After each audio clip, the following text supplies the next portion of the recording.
We can see your slide. We can't hear you.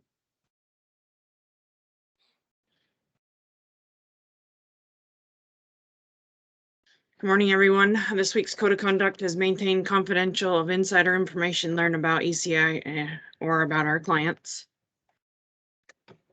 This week we have 53 days without a recordable injury. Now we're going to talk about the hazard communication, also known as the SDS sheets. It's one of our annual topics to cover. Also, biggest thing for hazardous communication is if a OSHA officer was to walk up to you and ask what the hazardous communication program is here at Engineers. A lot of people kind of get that ooh kind of thing, and I try to stress the fact of just remember SDS sheets. So that's pretty much all, the basics of our hazardous communication is understanding the chemicals that we're working with. Where do we find these SDS sheets? Health and Safety Office, we have our master file, but always a call away. And then we have on Teams underneath foremen and supervisors, click on Files, Library, and you'll find our hazardous communication program along with the SDS sheets. One thing can't stress enough is when we are working off the grid or working where there is no service to get to our electronics, we do need to have hard copies with us. And how to protect yourself. It is your right to know. Review the chemical SDS sheets with purpose, identification, hazards, prevention, and response. An emergency poison control needs to know the product name and info. Example is we had this a little while ago. We had bleach that got into some of our employees' eyes, and we just said bleach when we went over to the urgent care, but we really needed to find the manufacturer and the name so that we could treat our employees the correct way through poison control. And then as quick card here is the hazardous communication. A lot of it's done on pictograms as we've changed over. So we have our 9 identifications. And so we have the plaques here. And then I wanted to show you here on the secondary labels. We do have labels here that I can make so they can stick on our products. We want to make sure we have proper labeling on all of our spray bottles and storage tanks, etc., whatever we have that we are taking out of a large volume. There's 2 mandatory pieces of information that need to be on these secondary labels: the brand name, chemical name, and the hazard classification of the chemical. And then you will find on your SDS sheets the 16 section data. It's a lot of information, but again, it's reading the SDS sheet with purpose and understanding the chemical and know how we have to react to it and what we need for PPE, which would be, obviously our goggles and stuff is important when we're working with chemicals. But also, do we need to have an outfit on or a special, Tyvek suit? So, but is there any other questions? We can help with this, but in an emergency, we need to make sure we know how to respond to it.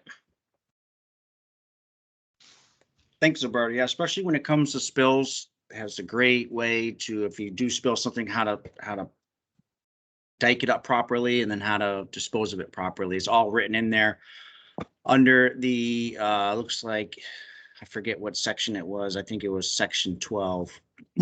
But really, when it comes to hazards, look at section 8 with that exposure controls and personal protective. That's one of the best part of an SDS sheet to make sure you can work safely around that chemical. Very informative, and thanks. Ken, it's all yours. Okay, first I'll comment on this. I think it's a good opportunity after this meeting for crews to go on Teams and look for a chemical that they have in their job trailer on their site and make sure it's they understand how to go through that process, and then also to verify that the chemical they look at is actually on the Teams database. And if it's not, then you need to inform the safety department. I got a background noise. I just took care of it, Ken. Okay, thanks. So the other thing is that if you have what you suspect is a new chemical, check to see if it's on there, and if it's not, also notify the safety department. Yeah, Okay, Ken, we should, if we work with new chemicals, this is a good resource. We should review and know what we're working with, right? Right. So yeah, that's kind of the name of the game when they come out and ask you what HAZCOM is, remember that HAZCOM is all about these hazardous chemicals that we could be working with, and that we do have access to all this information in the SDS format. I think that's restating what Alberta started with. Right, and by doing an exercise where you're actually looking for these chemicals you have on there, you'll know this process really well. So if you get questioned, it'll come up. Plus also the real reason isn't to comply with OSHA. The real reason is to make sure we have the information available. So if there's an emergency on the job site, that you can look for the product information. Yep. Always Okay, good to go back to the real reason, Ken. Yep. It's easy to I'm get. going to put the my window over to the email of the week. That show up for you?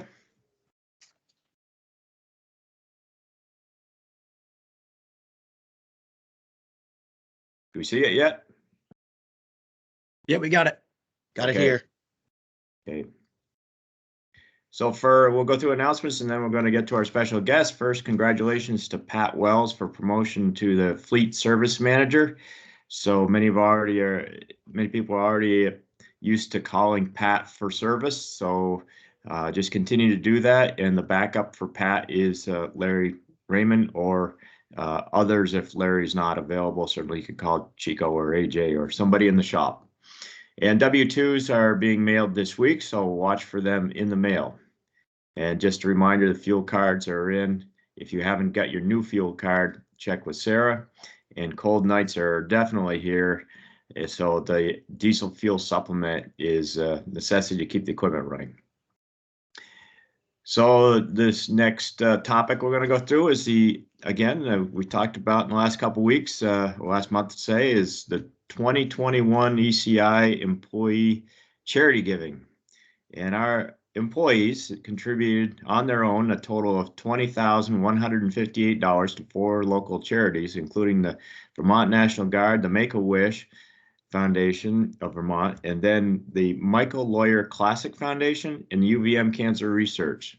So this week we're honored to have retired Colonel Phil Murdoch of the Vermont Air National Guard. He's joining us on Teams here, and he'll accept the donation and probably has a few words. I'll skip the summary because I'm sure that Phil's going to go through that. So go ahead. I'll turn it over to you, Phil. I'm going to, I guess, put it back on.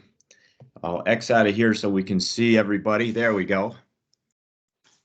All right. Okay, I can see in the middle of my screen, so hopefully everyone else can too. Well, I hope you can see, I can see you guys. So, well, thanks for having us again. I think this is I don't know, at least the third or fourth time I've done one or two in person, and I think I did one last year in this format with our Deputy Adjutant General Ken Gregg, who was with me last year. He's still the Deputy Adjutant General, and out there. So he's a guy I worked with at the Air Guard for many, many years. So we still have the same crew. Joel Clark, I think you guys are familiar with Brigadier General Joel Clark. He's an engineer from way back, and he's still a president of the organization. And so it's the same group of volunteers that are meeting. We're doing a lot of our meetings kind of hybrid. Some are in person, some are virtual, kind of like what you guys are doing. But we're still doing it, and it's the community is still providing support. You guys are a big part of that. It's if you've been watching the news lately, there's a lot of our soldiers are returning from a year-long deployment. It happens in phases. So I know a group just came back last week. A lot of that was some of it was in Africa, and some of it's in the former Yugoslav Republic area, where, believe it or not, there's still a NATO peacekeeping mission going on there. So they were not all in one place. They were scattered. There was about 1,000 Army Guard soldiers which is a pretty significant. That's about about a third of the force was out there at various times throughout the last year. Matter of fact, we ended up seeing several of the I own Chapin Orchard out in Essex Junction, and we had several groups of family through the Family Readiness Program that came out here. Families that of the deployed soldiers that were, they try to work these things where they can, the families can kind of have a team building event, or, kind of a camaraderie thing where they can have these things while their spouse is deployed, and kind of give the kids a day out in the apple orchard and that kind of thing. So we've had several of those over the year, or, during the fall. And that's kind of, some of the things that we help support too with the foundation is to help provide the infrastructure that they need to be able to pull off an event like that. We work closely with the Family Readiness Program at the Guard with those type of things, plus the emergency financial needs.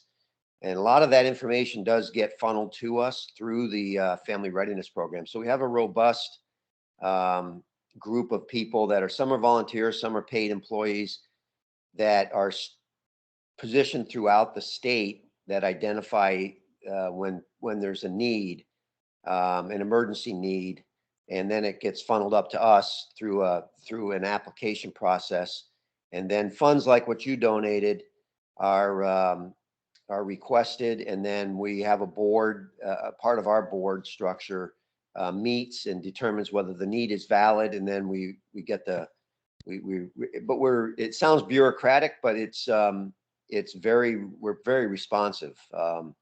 We can get money out, we can turn it around pretty quickly. We do a lot of it through, some of it through electronically through the computer, where we can if there's an emergency need, like for instance a house fire, which this time of year, those seems like we get a couple of those every year, where somebody that you can't wait, you can't wait a week to solve one of those issues, to get, because the person they've lost everything, they need to get immediate need. We can turn that around in that day. So we're pretty responsive. So what we anticipate, the interesting thing is, when our program started up, a lot of it was based on deployments. The need that happened around times when, because there's a lot of stress that happens with deployment. Sometimes a person gets activated to go on one of these deployments, and it impacts their financials in a lot of ways. Sometimes they make more money, when they go on a deployment, than they would have at their civilian job. The problem there is when they get hooked on that, and they come back and they get off that, all of a sudden there's bills that need to be paid that weren't anticipated. So there's the other message, and I won't go on too long, but we require also that if somebody's come into financial distress for whatever reason, we also help with financial counseling. And that's a big part of what we do, to make sure that we don't get frequent flyers. We don't get people that are constantly in this need situation. So we have, through the Family Readiness Program, a pretty robust financial counseling and financial education process, that allows people to get back on the right track, and then and get on with their lives. So anyway, we do appreciate what you guys are doing, because that's how we're a passive fundraising organization. Typically we don't actively go out and seek donations. People come to us, and because they are aware of what the Guard is doing, and they respond in kind. So we appreciate it, and we can't survive without what you guys do. And we do appreciate the support, and thank you for supporting the Guard and the families, because it always comes down to the kids in a lot of ways. A lot of times that's what that's where some of this, the most of the need actually comes down to. It's the kids. Right. Are there any questions, any thoughts? I mean, I know Matt was asking me about our recruiting, and we're doing okay. I'm not dialed in on a daily basis to, I retired about 12 years ago, and but I do know enough that it's still a challenging recruiting environment, just based at, same thing with what you guys are dealing with, just basic demographics of trying to get more young people into our state. And but we're getting, so there's some gems out there that we're getting, and hopefully they're finding their way to you guys. I know you have several employees that are Guard members, or you did at one time. I assume you still do. Yep. And it's been a good synergy, a good relationship. That's really the secret sauce for us, is to make sure that we like the same great employee that you do. Yeah, for sure. Well, Okay. thanks for coming to our meeting, Phil, and on behalf of everybody at ECI, you're welcome for the donation. And I'm particularly proud because it's an employee thing. It's not at a corporate level. The company itself assists in the processing and in getting the collecting the money, not really collecting money, but bringing it together and giving it to the different charities that are all selected by the employees who are making the donations. So it's really something I'm proud of, and the numbers that we've achieved lately every year are increasing and really are something I think to be proud of. Well, we do. I know where it comes from, and we make sure, our job is to make sure that every single dollar that you donate goes to a worthy cause. And that's what's great about a voluntary board like we have. We treat it like it's our money, and we make sure that it gets spent wisely, and where the need is most critical. So that's our goal, and that's what we talk about every time we have a board meeting. So, well, we like to target the charities that are in that same situation, because it makes us all feel better about giving money when we know it's being sent out locally, first of all, but also sent out with a lot of thought and consideration and compassion. right. Well, Great. you can rest assured that's what we do. Okay, Thank- great. All right. Well, Thanks. thank you again, and you're welcome to listen in on the rest of the meeting. We're going to talk about one of the projects that we have ongoing and then wrap it up. All right, I may do that. Thank Okay, you. great. All right, I'm going to switch back to my screen.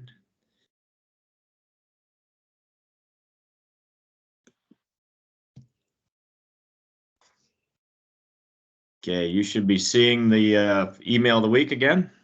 We do. Got All it right, here. good.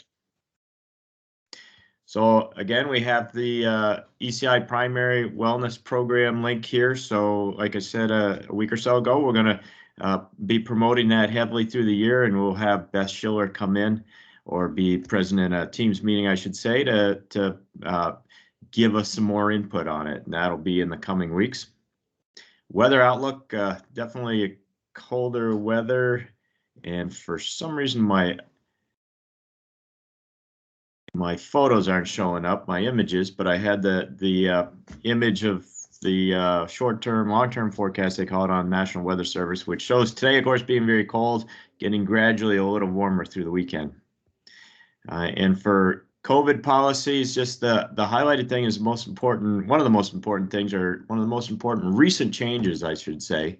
And at ECI, masks are required for all employees working inside when social distancing of 6 feet cannot be maintained.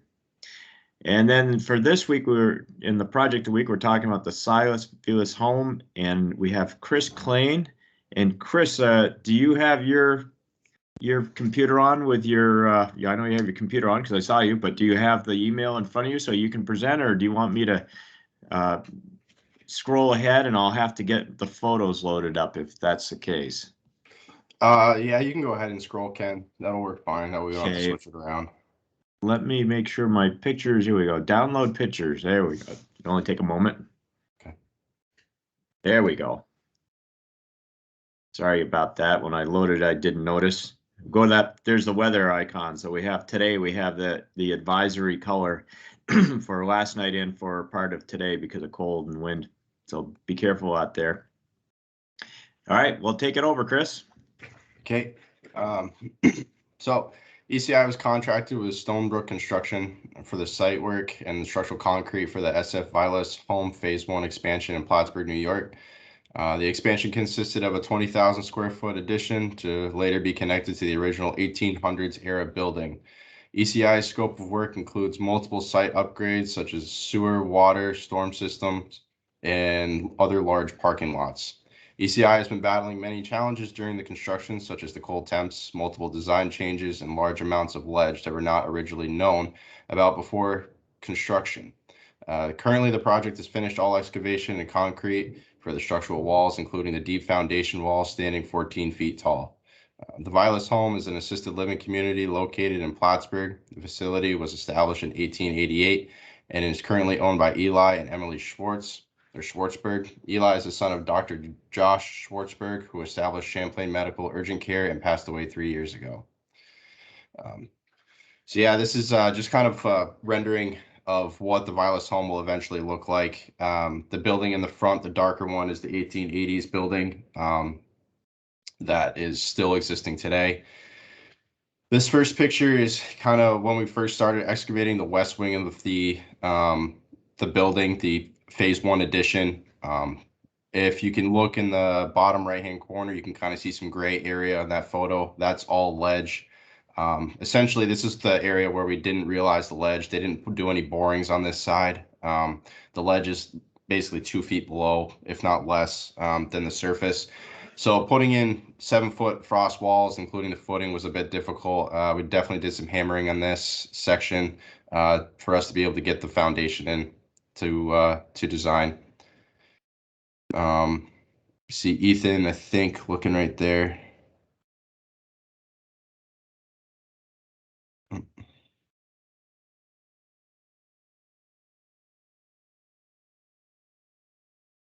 Oh, there we go.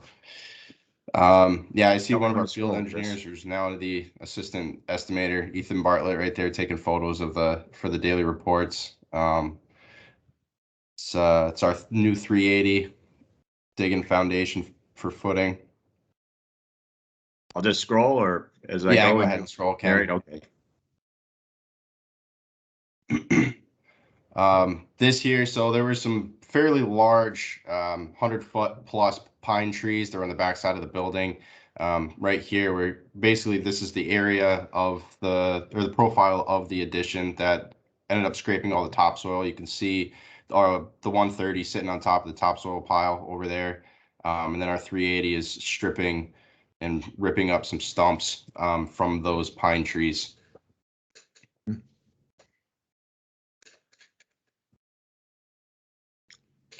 Again, this is part of our mass dig with the 380. The excavation for the mass dig, essentially, it's the way the building was designed. It's kind of like a T. You have the west wing, the east wing, and then you have the center. Right here, this is the center excavation, which is the deep foundation. From finished grade, it'll end up being about 15 feet deep. The way that they designed the foundation, there's like a frost wall.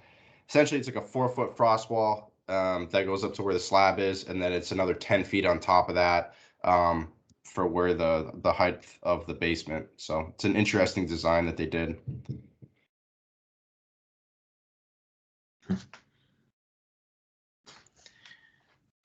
Yeah, so this is that corner where we encountered some ledge. This was when we had the 120 over there. We didn't think we were going to need like the 270 with the hammer. We didn't expect to run into a ton of ledge. So we were just hitting it with the 120, breaking it up so we can get the footings in there.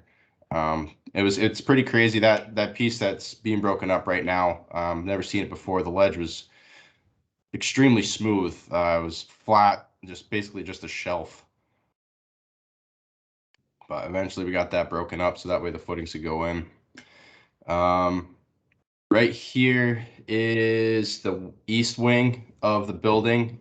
This section right here is roughly about 120 feet long, headed to the left side of the page.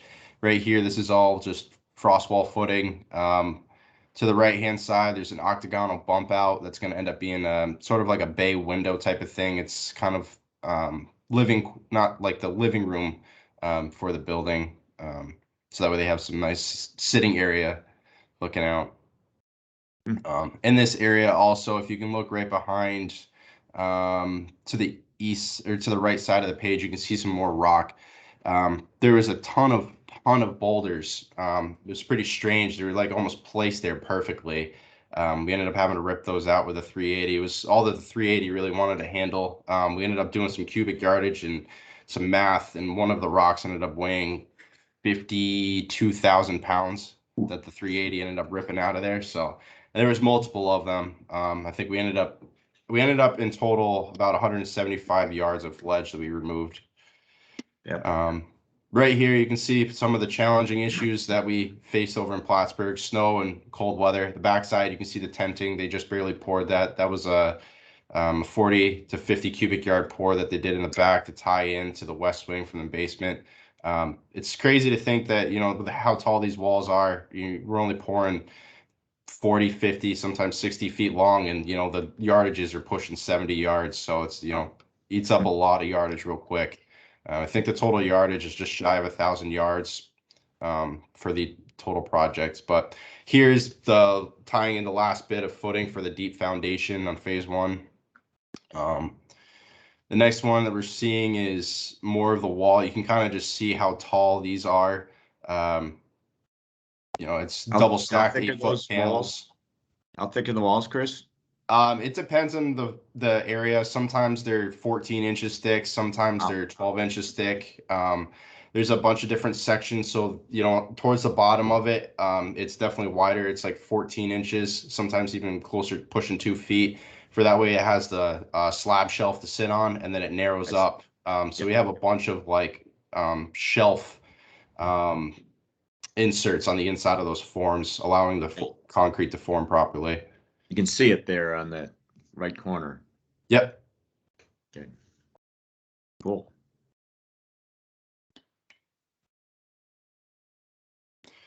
So this is on the east wing. We backfilled roughly about 2 feet just so we could get up to underslab piping grade. And this is when the plumber had come in and done all of his underslab piping. We were waiting testing from the state inspector. Definitely a lot of piping and whatnot going into this. And this is just the east wing. And then we'll end up working on the west wing as soon as weather permits it. Cool. Yeah, here's a good shot. So this is the west wing of the building. You can see all the walls are backfilled. And now we're basically waiting for, you know, us to go ahead with the slab. You can see Fuller's pump. Fuller Construction is who we've been hiring for our pump for concrete. He's basically pouring, it looks like, the footing for the deep foundation. If you can see the building straight ahead, with all of the dormers, that's the 1888 building. The one to the right, that, you know, pretty plain Jane, that's the addition that they had. That will eventually be ripped down in phase two. And then the phase one will be connected through an addition that'll connect into the 1888 building. But you can just see the extent of the building. It's massive. In total length, it's over 300 feet long by 70 wide or so. Wow.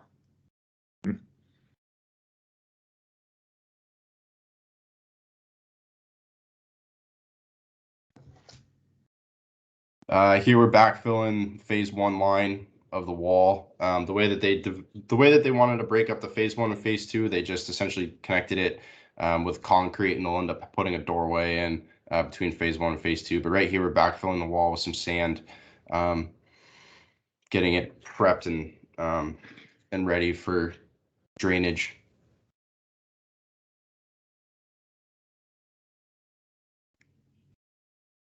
Here's another good shot of the wall.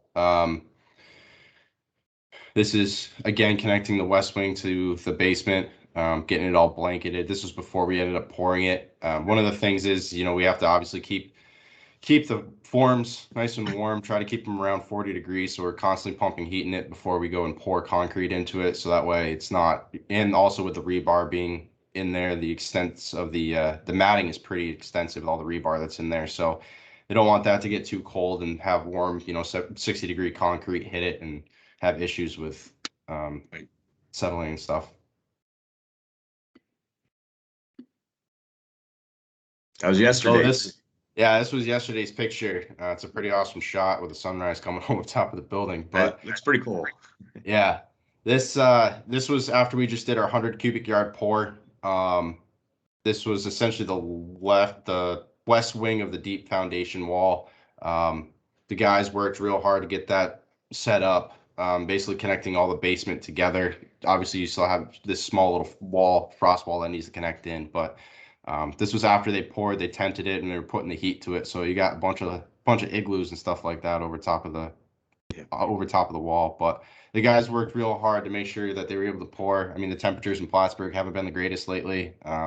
Wednesday's when the concrete went in, and I think it was like a high of 25, but that was in the afternoon. The morning, it was, single digits like it has been all week. So the guys definitely worked real hard to get the concrete placed quickly and tented.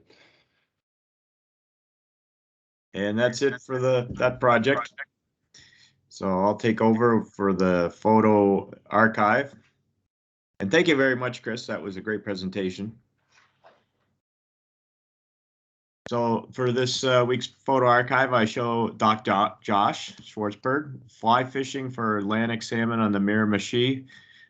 That's in New Brunswick, Canada, back in 2016. As Doc Josh's son now owns the project we're working on.